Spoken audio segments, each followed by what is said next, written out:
Привет всем! Меня зовут Евгений, и вы снова на канале ТМ Натан. Мы знаем, что основной проблемой всех бочек и бочонков является течь.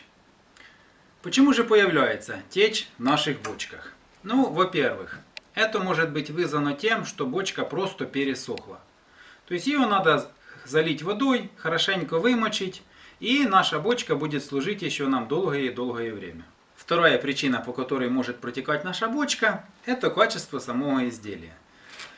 То есть клепки неплотно подогнаны друг к другу, днище вырезано не в размер, ну или какая-нибудь другая причина. И сколько бы мы ни вымачивали наш бочонок, он все равно будет протекать.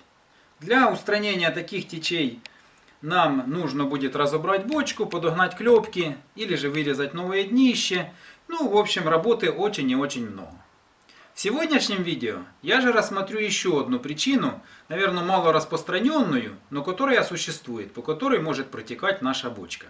Данную бочку объемом 30 литров я сделал для выдержки крепких дистиллятов, а именно бренди, и уже хотел запускать ее в работу. Перед использованием я, как обычно, залил бочку холодной водой для подготовки. Кстати, кому интересно, как подготовить дубовую бочку к заливке наших дистиллятов, на канале уже есть видео, заходите, подписывайтесь, кто еще не подписался, и смотрите. В процессе подготовки мы знаем, что любая течь в нашей бочке должна затянуться в течение 3-5 дней, это максимум.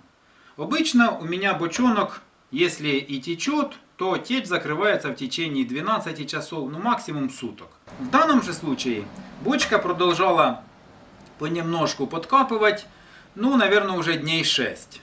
Я начал исследовать данный бочонок. При исследовании данной бочки внизу я обнаружил вот такие вот маленькие отверстия.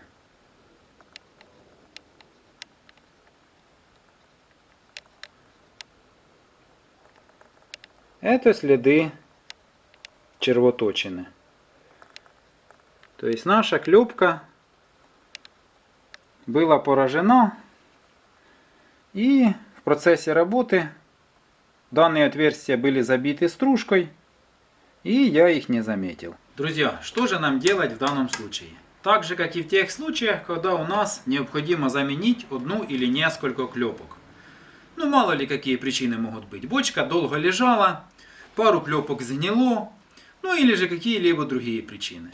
Для начала нам нужно пронумеровать наши клепочки по порядку, чтобы при последующей сборке не перепутать. Также нужно пронумеровать днище. Вот тут я отметил клепочку, напротив нее поставил единичку. Это днище номер 1. И аналогично с обратной стороны. Потом нам нужно разобрать бочку и заменить дефектные клепки на новые. При замене клепок нужно учитывать один нюанс. Нам необходимо точно измерить ширину в самом широком месте, то есть в пуке нашей клепки, и сделать или же аналогичную клепку, или чуть-чуть меньше. Для чего? Для того, чтобы при последующей сборке наше днище не было прослаблено. Если мы сделаем клепку шире, соответственно диаметр у нас изменится в большую сторону, и у нас у тори появится щель. Чтобы это не произошло, нам необходимо сделать клепочки точно такой же ширины или немножко уже. Тогда мы сможем подогнать наше днище под новый диаметр и собрать нашу бочку. Это касается и обручей. То есть при использовании точно такой же клепки или чуть-чуть меньше, нам подойдут старые обручи, но в худшем случае они сядут чуть-чуть глубже.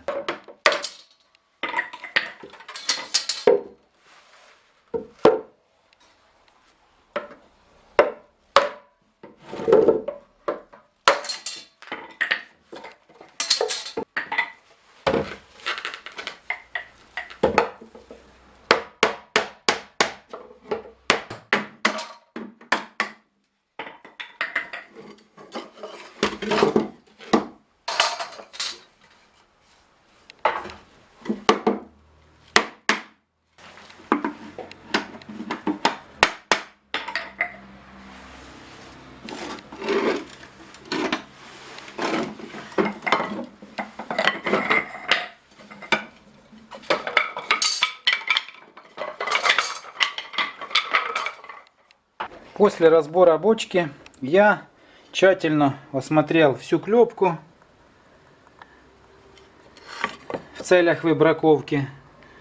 Вот данная клепочка. Мы видим вот отверстие, вот отверстие. И если мы перевернем, то также увидим ответные отверстия. Вот одно. Вот тут еще есть. Вот. Для изготовления новой клепки я, как обычно, использую свои шаблоны. Данный шаблон для бочки 30 литров.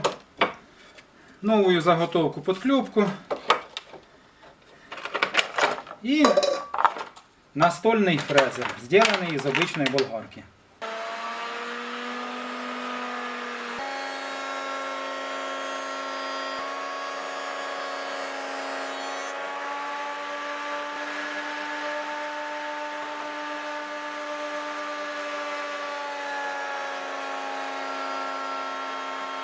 Я сделал 4 новых клепки.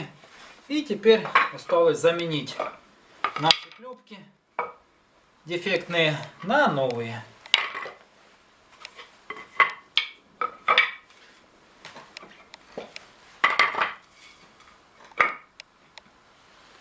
И можно приступать к сборке нашего остова.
Итак, наш остов собран. Теперь нам осталось хорошенько пропарить нашу новую клепку, стянуть бочку и можно приступать к дальнейшей обработке уторов. Кстати, кому интересно, каким приспособлением стягивать бочку и как оно устроено, на канале есть видео, заходите и смотрите. Друзья, мы хорошенько прогреваем нашу бочку вместе с новой клепкой и после прогрева стягиваем любым удобным для нас способом. В качестве примера я вам покажу, как можно стянуть обычной лебедкой грузоподъемностью полтонны.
После стягивания нашей бочки нам необходимо зашлифовать новые клепки по наружу, для того, чтобы у нас была возможность обработать наши уторы. То есть нарезать уторный паз и сделать красивую фаску.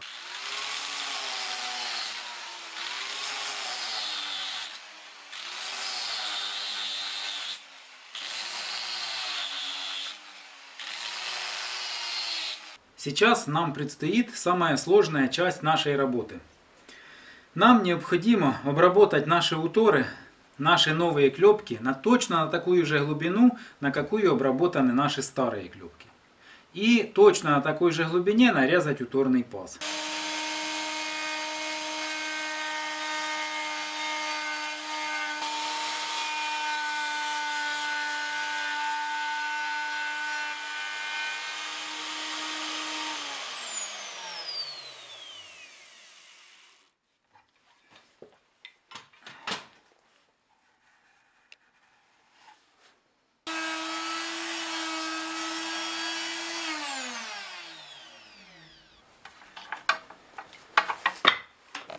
Наш уторный паз в новой клепке четко совпадает с уторным пазом в нашей старой клепке.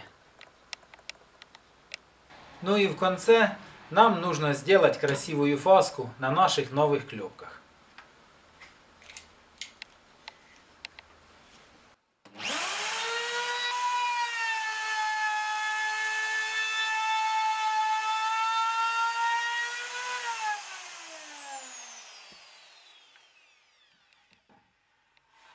После сборки остова я обработал новые клепки, нарезал новый уторный паз, сделал фаску, уже измерил диаметр днищ. Он у меня получился буквально на пару миллиметров меньше, чем был до этого. Я специально сделал одну клепочку чуть уже, потому что на старых днищах у нас остались вмятины, которые получились при стягивании. И чтобы убрать эти вмятины, я легонько прошелся по днищам шлифмашинкой, одновременно снимая вмятины и чуть-чуть уменьшая диаметр нашего днища.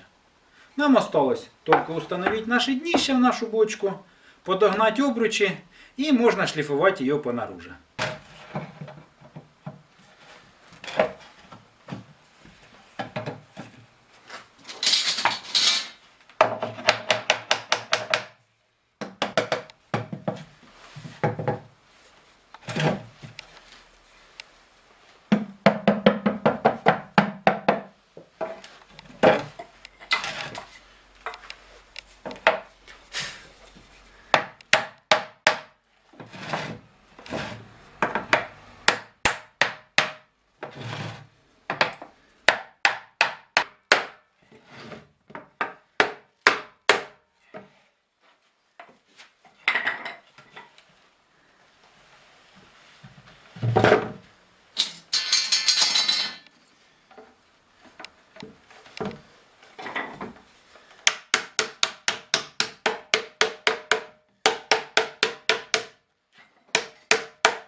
Я вставил оба днища в нашу бочку.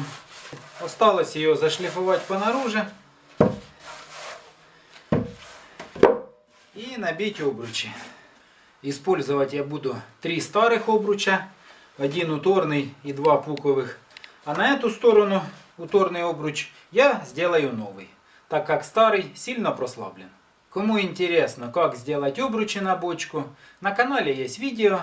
Заходите и смотрите. Друзья, я сначала хотел заменить только 1 уторный обруч, а 3 оставить старых. Но потом примерял все обручи, и второй уторный мне тоже не очень понравился. Он просел слишком глубоко, больше сантиметра, поэтому я сделал новый уторный обруч.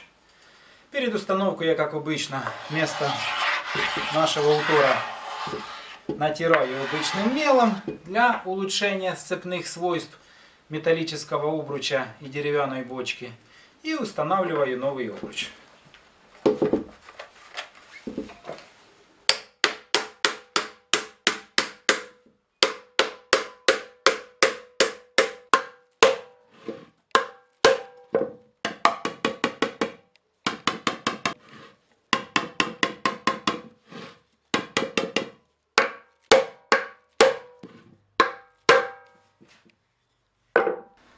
Ну и в завершении процесса ремонта данной 30-литровой бочки, учитывая то, что наше заливное отверстие осталось в дефектной клепке, мне осталось просверлить новые отверстия под шпунт, и в принципе можно приступать к вымачиванию данной бочки.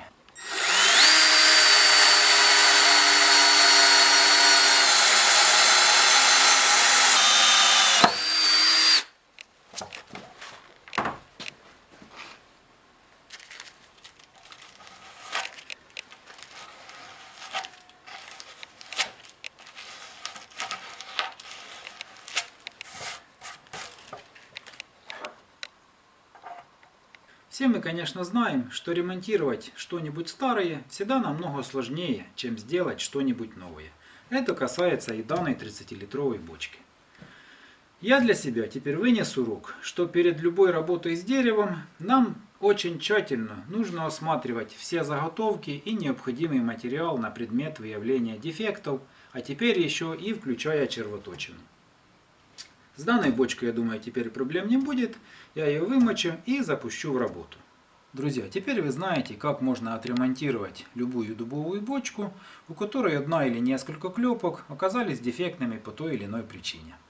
Перед выполнением работ по ремонту вашей дубовой бочки вы должны быть готовы, что вам понадобится определенный материал, дерево, например, минимальный набор инструментов и приспособлений и много-много терпения. Но если вы все это соберете воедино, я думаю, что все у вас получится. Кому понравилось видео, ставьте лайки, делитесь видео с друзьями, берите на вооружение мои идеи и наработки и подписывайтесь на канал. До новых встреч!